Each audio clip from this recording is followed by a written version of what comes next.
Assalamualaikum warahmatullahi wabarakatuh. Bismillahirrahmanirrahim. Alhamdulillahirabbil alamin. Wassalatu wassalamu ala asyrafil anbiya'i wal mursalin sayyidina wa maulana Muhammad wa ala alihi wa sahbihi ajmain. Alhamdulillah kembali kita bisa bertemu dalam rangka melanjutkan kajian kita pembinaan adab dan akhlak. Kita kemarin sedang membahas tentang hak-hak muslim sesama muslim. Sudah 4 hak sesama muslim kita sampaikan. Berikutnya kita masuk hak yang kelima, yaitu wa idza marida fa'udhu. Jika saudara kita sakit, maka jenguklah dia. Ini adalah hak sesama muslim yang kelima. Dijelaskan bahwa hukum menjenguk saudara muslim yang sakit itu adalah fardu kifayah. Artinya, jika salah seorang saudara kita sakit, tidak semua muslim lainnya harus menjenguknya. Akan tetapi cukup sebagian dari mereka yang menjenguknya itu sudah terwakili. Namun, jangan sampai tidak ada seorang muslim pun yang menjenguk saudara muslimnya yang sedang sakit tersebut. Salah satu sisi akhlak yang sangat penting yang Rasulullah SAW memberikan perhatian khusus padanya, yaitu akhlak dalam menjenguk orang sakit. Telah banyak datang perintah dari Nabi SAW untuk menjenguk orang yang sakit, sebagaimana yang disebutkan dalam beberapa hadis. Misalnya hadis dari Al-Bara bin Azib radhiyallahu anhu. Amarana Rasulullah sallallahu alaihi wasallam bisab'in wa nahana an sab'in. Amarana bi iyadatil marid wa tiba'il janazah wa tasmitil atis wa ibraril qasam awil muqsim wa nasril madlum wa ijabatid da'i wa ifsya'is salam. Rasulullah SAW memerintahkan kami melakukan 7 perkara dan melarang kami dari 7 perkara juga. Yang beliau perintahkan adalah yakni menjenguk orang yang sakit, kemudian mengiringi jenazahnya, mendoakan orang yang bersin, menunaikan sumpah, menolong orang yang dizalimi, memenuhi undangan, dan menebarkan salam. Hadis sahih riwayat Bukhari Muslim. Demikian juga dalam hadis Abu Musa al-Asy'ari Rasulullah SAW bersabda, at'imu al-ja'i wa'udul marid wa fukkul aniyah. Berilah makanan orang yang lapar, jenguklah orang yang sakit, dan bebaskanlah tawanan. Hadis sahih riwayat Bukhari. Kemudian dari Abu Sa'id Al-Khudri radhiyallahu an, Rasulullah SAW bersabda, udul marida wamsu ma'al janaid tudzakirkumul akhirah. Jenguklah orang yang sakit dan iringilah jenazah, hal itu dapat mengingatkan kalian kepada kampung akhirat. Hadis riwayat Ahmad dinyatakan sahih oleh Syaikh Al-Arnaud. Kemudian juga ada hadis dari Abu Hurairah radhiyallahu an. Salasun kulluhunna haqqun ala kulli muslim.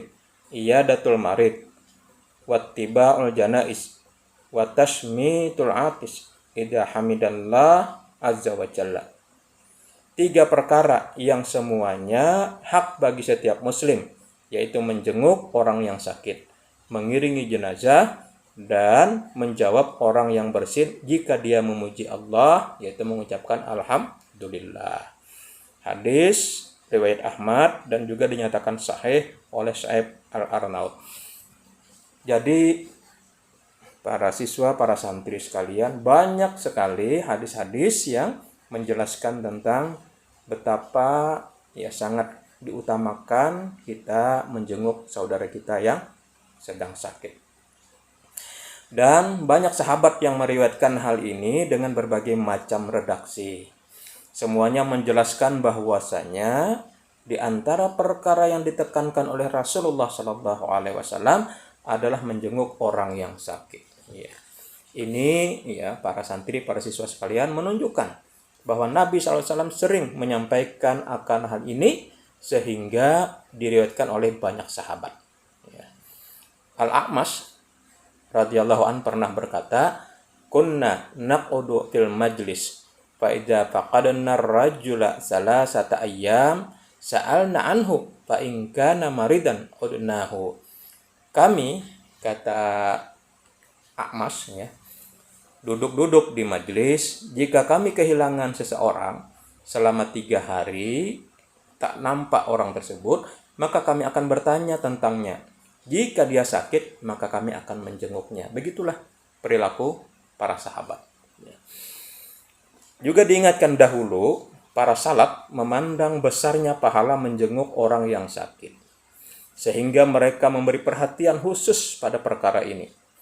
Hal ini dikarenakan Rasulullah Shallallahu Alaihi Wasallam memberikan perhatian khusus terhadap perkara ini. Maka tidak mungkin Rasulullah Shallallahu Alaihi Wasallam memberikan perhatian khusus terhadap perkara ini kecuali ia adalah amalan yang spesial. Oleh karenanya Rasulullah Shallallahu Alaihi Wasallam pernah bertanya kepada para sahabat. Bagaimana pertanyaan Rasulullah? Man asbaha minkumul yaum sha'iman? Qala Abu Bakar radhiyallahu anhu, ana. Qala faman tabi'a minkumul yaum janazah? Qala Abu Bakar radhiyallahu anhu, ana. Qala faman at'ama minkumul yauma miskina? Qala Abu Bakar radhiyallahu anhu, ana. Qala faman ada minkumul yauma marida? Qala Abu Bakar radhiyallahu anhu, ana. Faqala Rasulullah sallallahu alaihi wasallam, majtama'na fil mri'in illa dakhalal jannah. Coba perhatikan pertanyaan Rasulullah sallallahu alaihi wasallam. Siapakah, kata Rasulullah, di antara kalian yang pada hari ini berpuasa? Abu Bakar berkata, saya. Beliau bertanya lagi, siapakah di antara kalian yang hari ini sudah mengiringi jenazah? Maka Abu Bakar berkata, saya. Lalu Rasulullah bertanya lagi, siapakah di antara kalian yang hari ini memberi makan orang miskin? Maka Abu Bakar mengatakan, saya. Lalu beliau bertanya lagi, siapakah di antara kalian yang hari ini sudah mengunjungi orang sakit? Abu Bakar kembali mengatakan, saya. Bayangkan, apapun pertanyaan Rasulullah terkait amal-amal yang sangat ditekankan untuk dilakukan oleh setiap muslim, Abu Bakar selalu menjawab, saya. Maka Rasulullah SAW pun bersabda, tidaklah ciri-ciri itu terkumpul pada diri seseorang, melainkan dia pasti akan masuk surga. Hadis sahih riwayat Muslim. Luar biasa apa yang dilakukan oleh sahabat Abu Bakar radhiyallahu anhu. Memang sahabat Abu Bakar ini sulit ditandingi oleh sahabat-sahabat yang lain, apalagi para tabi'in, tabi'ut tabi'in, dan orang-orang yang hidup jauh di belakang. Para santri, para siswa sekalian, maka saat ini kita lihat bagaimana kehidupan yang banyak diisi dengan berbagai macam hal yang membuat kita lupa dengan akhirat kita. Kehidupan kita yang diisi dengan berbagai macam berita yang tidak henti-hentinya, dari mana-mana sumber berita itu datang ke tengah-tengah kita. Juga disertai dengan sikap kita yang sangat ingin tahu, membuat kita lalai dari beramal saleh. Terlalu banyak habis waktu kita ingin tahu segala-galanya, bermacam kejadian dan peristiwa.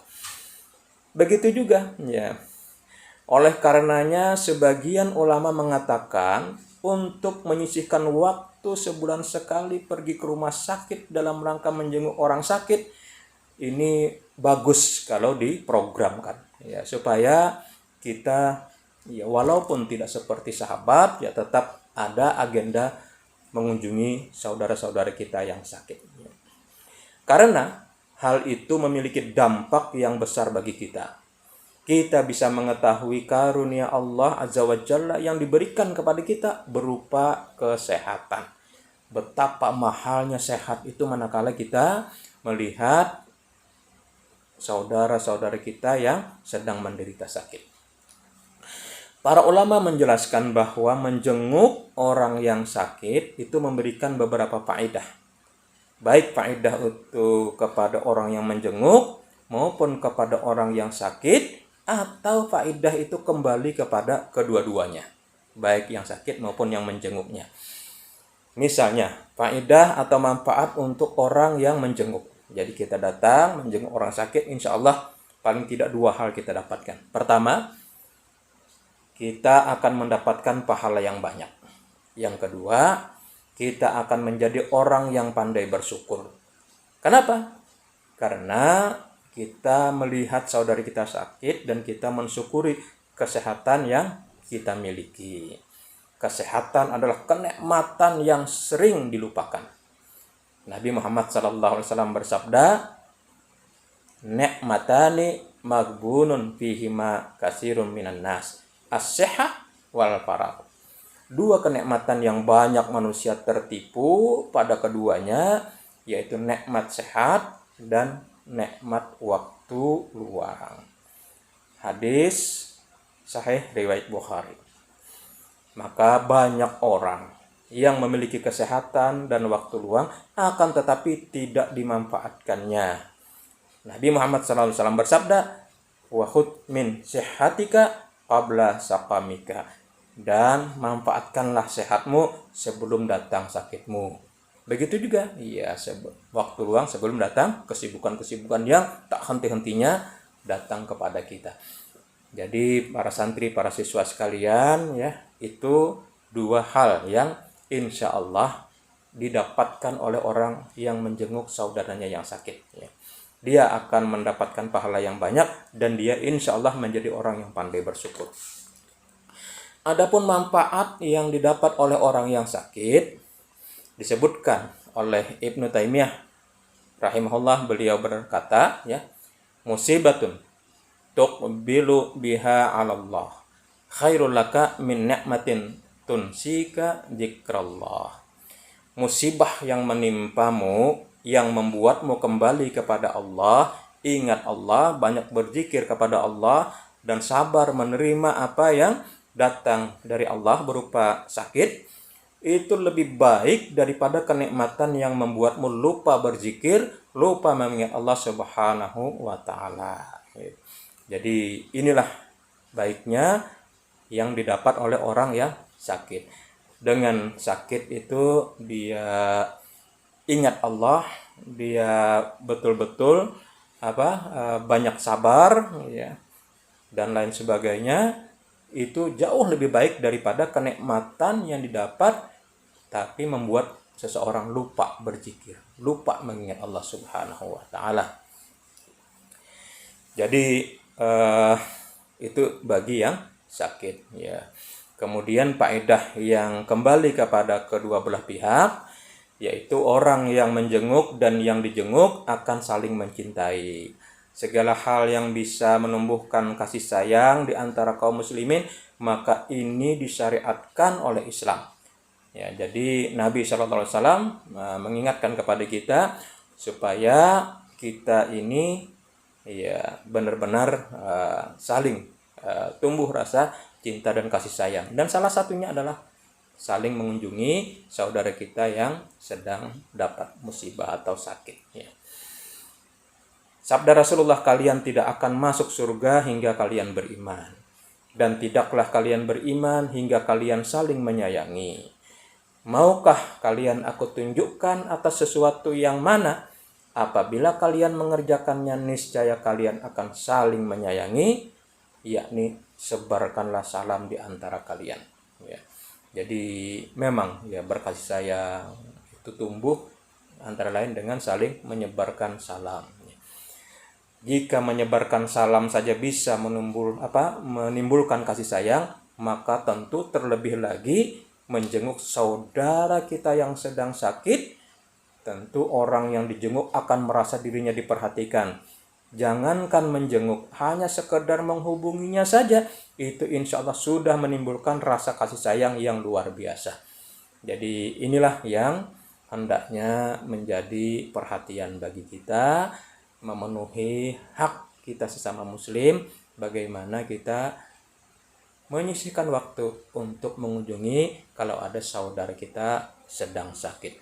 Mudah-mudahan bermanfaat. Subhanakallahumma bihamdik, asyhadu an la ilaha illa anta, astaghfiruka wa atubu ilaik. Assalamualaikum warahmatullahi wabarakatuh.